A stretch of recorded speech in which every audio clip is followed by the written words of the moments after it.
Super Bowl. That's how he thinks. That's how Gronk thinks. That's how all the other guys believe throughout the season when you have a guy like that in your locker room. So it's just it's contagious, the culture, and it's kind of like how we felt when I was playing with the Bucs. We had that tight core. We had that locker room. It was unbelievable. And people ask me, what do I miss about football? Well, and there's no question I miss between the lines and playing on Sunday.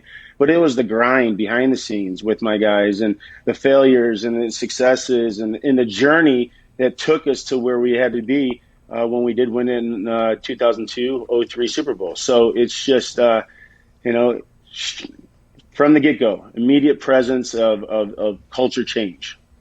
I feel bad for people that don't get to experience a great team. Some people come in the NFL and they don't have that feeling that you just had and the one I'd assume Aaron had there for a bit. I got a chance to experience the tail end of one with Peyton's group and then the Andrew Luck one there early.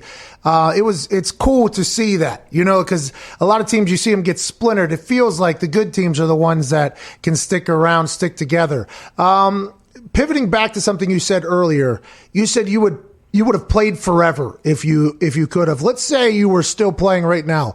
Your game with this NFL, you'd be better than it was back in the day? Do you think you'd be your stats and everything would be better than it was back in the day? How do you think your play would have adjusted for today's NFL?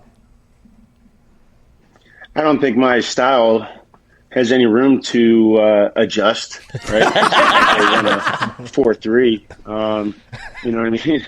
So, I just, when my time's called, it's just like when I play, goal line, short yardage, 4 minute, run the clock out, big plays, big situations, catching the ball in the flat, doing whatever that was asked. But, you'll see teams nowadays, they're pounding the ball downhill and doing a thing. I mean, we have that great 1-2 punch with our backs at the Buccaneers. They're going straight downhill. And we have a good balanced attack when it comes to, Tom and his passing game and the running game. Playoff Lenny's awesome. Go ahead, AJ. I'm sorry, you broke up there. Oh, no, it's okay. Go ahead, AJ. He was talking about playoff Lenny, Leonard Fournette, how well this guy's, like, another dimension he has brought to this team. He catches the ball out of the backfield like you did a lot, too. But I'm curious, in your transition you had from Tony Dungy to John Gruden, the big blockbuster move. Gruden comes in. Like, how different was their approaches? Their approach is night and day. I mean, it's – but, again, their philosophies in a lot of ways from their excellence and what they expected out of your play and how they expected you to be a professional each and every day. It hasn't changed. But I think with Coach Dungy, I was his first draft pick in 96, and then we already had Sapp and Brooks and all the other guys there and Lynch. And we didn't have to be told a lot. We were all passionate about the game. We wanted to be excellent. We wanted to be great. And when you have a great leader like that tells you one or two times, we are all coachable. And if you have coachable guys that buy into a culture and a way of doing it, we just needed a little bit of guidance. We were all immature, young little bucks, but we gradually learned through our, like I said earlier, through our failures. And then we got to stand on that stage at the end of the day. And John was a big part of, that offensive side to get us over the hump there in 2002 and bringing some key guys in and a really dynamic offense and utilizing my skills, Pittman's skills. We had Keyshawn, JJ, Joe Jaravicius, Keenan McCardle, Ken Diller. So we had a plethora of a lot of skill, in our offense. And we just needed a little spark, and that's what we did.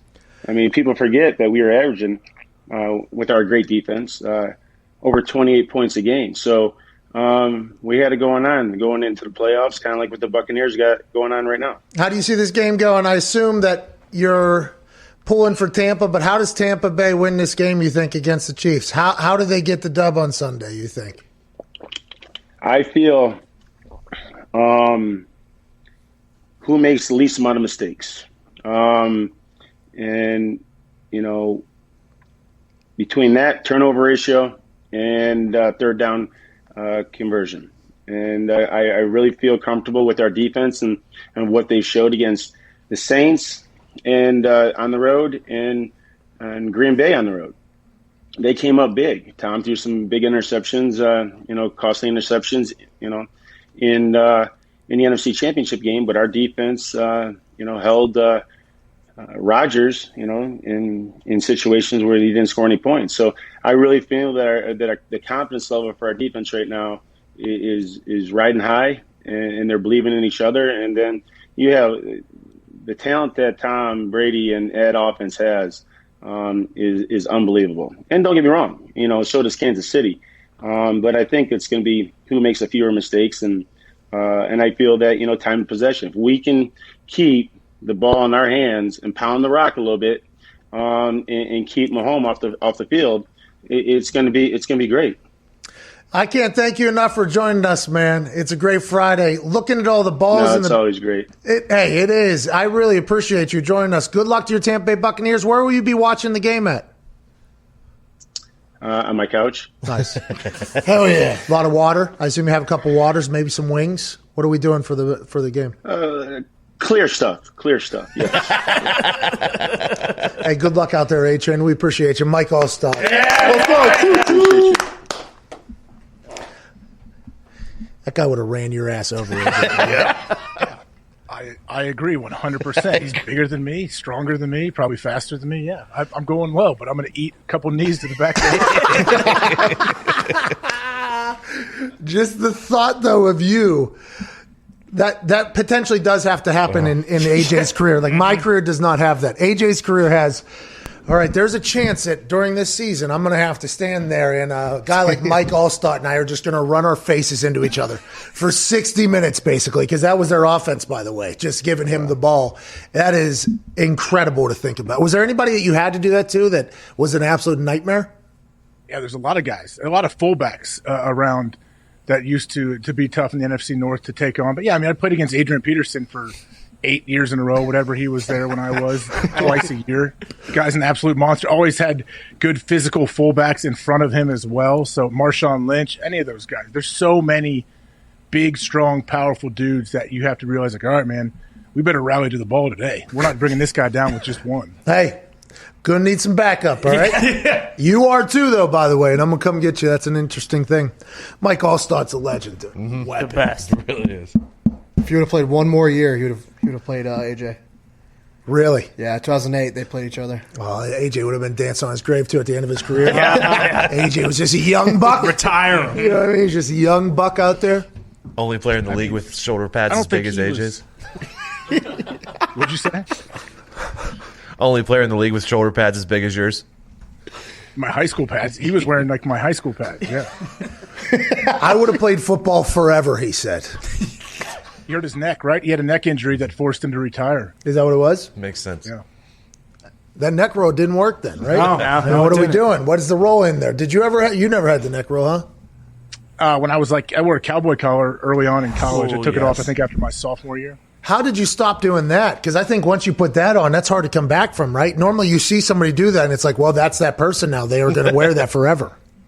Yeah, I don't know. I was kind of weird when I first took it off, but I realized like it doesn't do anything to help your neck or your traps or anything. Like it doesn't do anything for that. So I don't know. It felt much, much better when I took it off. I realized like, wow, how in the hell did I ever wear that thing? So you're telling me all the people that wear it is just for show? It doesn't do anything? I thought it saved necks. I mean, it can. I guess it does. But if your head is straight down, which would happen every once in a while when I was playing, that neck roll's not doing anything for that. Oh, you're talking about when you were leading with the crown of your helmet. Mm-hmm. Or if I was getting, like, someone was trying to crack block me at the last second, I saw them and kind of lowered my head into their head. Like, things like that, that's where the neck roll's not going to help. How many concussions do you think you have had, though? Like, I feel like we're at a point now where we can talk about this, Early you said 0, that whole thing. How many do you think? I honestly don't. I think 0. I really do. But I'm just saying, after talking to Allstott there, and realizing that you potentially had to run into guys like that on a very regular basis, there wasn't even a single thought of you, like a little bit, I remember that one time where, there was a little bit of a dinger up there. Yeah. And not a single, you're not a single one, huh? Not like that. No, nothing bad. I did realize, though, as I got older, I felt like I remember I got to Cincinnati, our first OTA, they ran like a screen, and I think I've told us, like I took on this guard there, Zeitler, who's an absolute monster, robot, just so strong. And we're not wearing pads, just helmets. And I was like, I thought I broke my neck in the first play. I was like, I don't know if I can play football anymore. And like, I mean, I'm getting hurt in OTAs, and I kept going, never told anybody about it. It was fine, but it shook me for a second. I'm like, if this is what it feels like in OTAs, what's it feel like when we put pads on? I'm happy to hear, though, that you guys that just beat the shit out of your bodies do have those conversations of like, because that's why you hear a lot of guys right before training camp retire, you know, because they had all off season.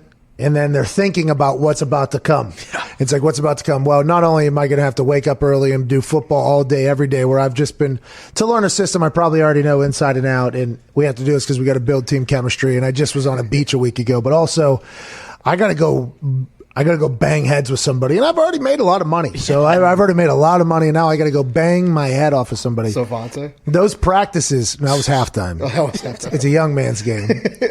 Those practices, those are a lot of hits, too, that go unaccounted for. I would say you got to be thinking about how many concussions you've had at some point in your life. I mean, I've obviously thought about, like, your future brain health. We never know. None of us know what's going to eventually happen with this, I guess. But I don't sit there and worry about it, daily. Fucking Mickey Mouse internet. We talked to Sean McDermott in the middle of a goddamn blizzard over there in Buffalo. Yeah. Okay? No problem at all with the connection. Palmer's in Idaho. Mike Allstott down there in Tampa. Yeah. Is it the internet, or are we sure it's not a symptom of AJ's repeated bashing of his brain into another human being? True. That might be like, this is your brain, actually, it might be saying. Yeah. You know what I mean? Like, error. Yeah. Can't thank you enough for choosing to listen to this show. A lot of options out there. How about, by the way, a lot of guests today. We appreciate you for listening. Packed. Sean McDermott, what a convo. Yeah, that was awesome. I mean, all the guests were great, but I mean, there was no way he was supposed to stay on that long. No, probably not. Very thankful he did, though. Just like I'm thankful for all the boys in here for all their time. All of you for listening. I know there's plenty of other options for you to, listen to and allow be a part of your life. The fact that you allow us to be one of them, we are very, very grateful. Have an incredible Super Bowl weekend. We'll see you on Sunday. We're giving away a bunch of shit. Mm-hmm. Oculuses. Yep. Some cash, some merch. Cash, merch, chairs. Yep. I mean, we're giving away a bunch of stuff. It's a celebration. You know what I mean? It is. We'll see you then. Ty, please play some independent music and propel these people into Super Bowl weekend. Cheers. Overreaction Monday. Be a friend, tell a friend.